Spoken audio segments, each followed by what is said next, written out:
very good Friday morning to you, and I hope I found you very well. On what is a calm, cloudy, windless summer day here in Manchester, when the rest of Europe are enjoying blistering, sunshiny, warm days here in Manchester, it just looks like a variation on autumn. But hey, what I want to talk about again here, we keep coming back to this. Here we are again. I want to talk about the sex scandal that has surfaced over in Newcastle upon Tyne in the northeast of England. It appears that a group of men, which I will come back to, have been operating a sex gang in and around Newcastle, where there have been 108, yes, 108 victims who are all young, underaged or vulnerable girls, women, who were plied with free alcohol and drugs and then raped and sexually abused in other ways. There have been so far 18 convictions. 17 of those 18 are, of course, men, and one, unbelievably, is a woman. Now, let's tackle that bit first. I realise that I have a few, not many, female subscribers. Let me know what you think about there being a woman as part of this group. And I'm not going to apologise for how I'm going to sound next, because it's going to sound quite chauvinistic, but I don't care, because I think it's applicable here. As you, my female subscribers, are part of the fairer sex, who are supposed to be more emotionally connected, more empathetic, how do you feel about a woman being involved in this? How do you see that has happened? What kind of warped sense of reality does this bitch have? Especially if she has children of her own, and if any of those children are female. What warped mentality would enable a woman to be part of this? Now we come back to the here we go again thing. All the people who are involved are of Indian subcontinent descent. I think there's one from Turkey and one from Iraq, and I think one from Afghanistan. But don't hold me to that. But I'm more or less on the button there. These are all people who were born here in Britain. Now this indicates to me that this so-called hard-pushed, hard-believed in by the left-wing do-gooder fraternity, that we benefit from multiculturalism and integration into the UK, just indicates that there are certain sections of that these communities, because there are multiple Asian communities. And when I say Asian, I don't tend to mean Chinese. You don't tend to see that. Who don't live by the same rules as we live. Now, before any of you libertarians out there say, whoa, hang on a minute, Stuart, there must be white sex gangs out there who are doing this. I agree. But the reason I say we are here again is that if you look back not too far in history, we had Rochdale and Haywood here in Greater Manchester, a sex gang of Pakistani-based men. Rotherham, a sex gang of Pakistani and other Muslim people raping and abusing young girls. We now have Newcastle with Pakistani, Indian, Iraqi, Afghan men raping and abusing young and vulnerable girls.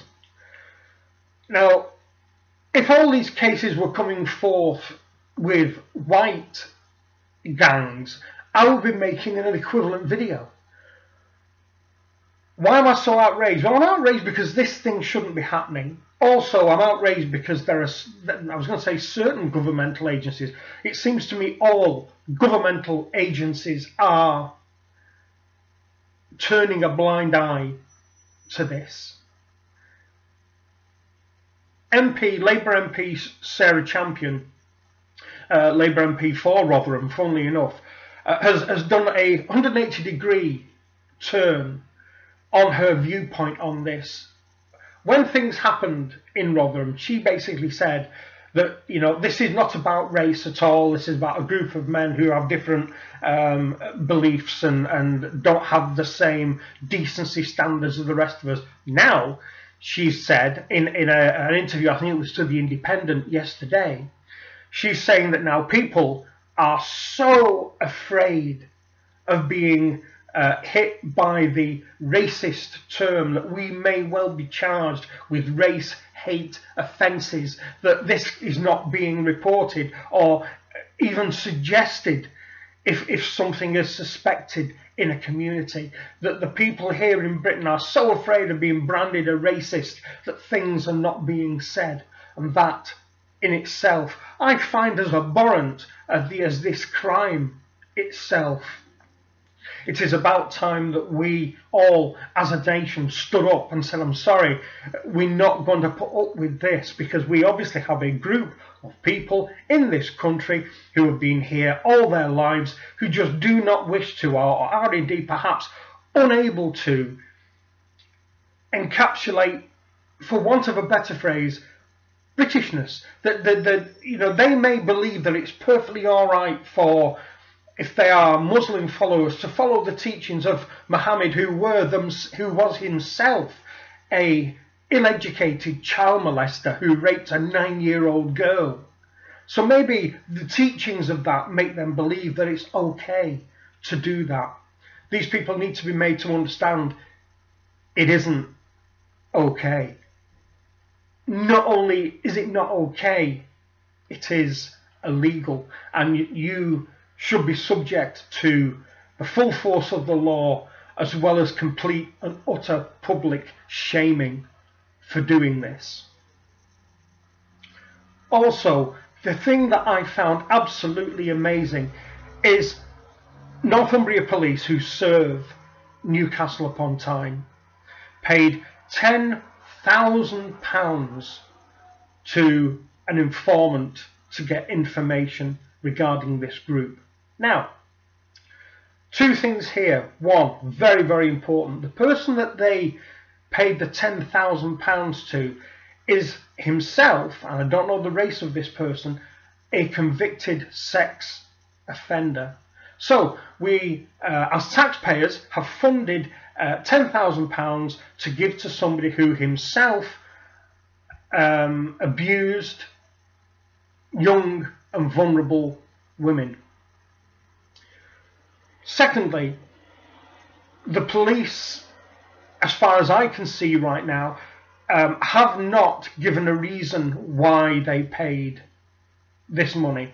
Now, before any of you anywhere in the world put down here, oh well, Stuart, you know, this happens all over the world, confidential informants, stool pigeons, that kind of thing, are always paid for information. Well, yes, I agree, but to pay somebody who is a convicted offender for this, what I consider to be one of the most heinous of crimes, taxpayer money, and this wouldn't matter to me if it was Australian dollars, American dollars, Canadian dollars, British pounds, euros, it doesn't matter, to pay taxpayers money to somebody who himself had been convicted of this awful, awful crime, when basically, in my view, they should have made his life so difficult, as much as to say, if you do not assist in this, you will go back to prison, and we will ensure that you will stay in prison for whatever length of time we can arrange it. Maybe that's what they should have done. Now, believe it or not, this operation was called Operation Shelter. Who are the police sheltering? It appears to me that they must have known this information for quite a long time. So they're sheltering this gang, perhaps. They are sheltering themselves as a force from being branded racist, and they are sheltering this abhorrent creature of a man that they gave £10,000 to. How are any of those things possible in this, what I thought was a civilized society? This has got to end. It's got to end. And anyone of any race, of any colour, of any creed, of any religion that operate this kind of disgusting group who do these things to young women should be hunted down and, in my eyes, publicly flogged in your town square, and the town could sell tickets, for which I would think they would make quite a lot of money. It should be stopped. But it seems like the people who are doing this are of Indian subcontinent Muslim countries, and that is indicative of them having a belief system, a system of standards which are just not compatible with any civilized country, not just here in Britain. This has got to end. Let me know what you think about this. Let me know whether you've heard about this. Let me know what your reaction to this is. And as always, drop your suggestions, answers to this down below. Do you feel that the police can justify spending £10,000 of taxpayers' money to a registered sex offender? Is there any way at all? If you're a woman watching this, what must be going through that woman's mind to be part of the group that have been convicted? Please let me know. That's it for this one, people. Thank you very much indeed for watching. I've not checked my numbers today, so I don't know whether you've joined our merry band. But if you have, welcome along. It's not all about heavy stuff. It's more about light stuff. I know it's been fairly heavy over the last few days, but hey-ho, that's the matter of life. And I shall speak to you again very, very soon. Give it a thumbs up, share it around, all that kind of nonsense.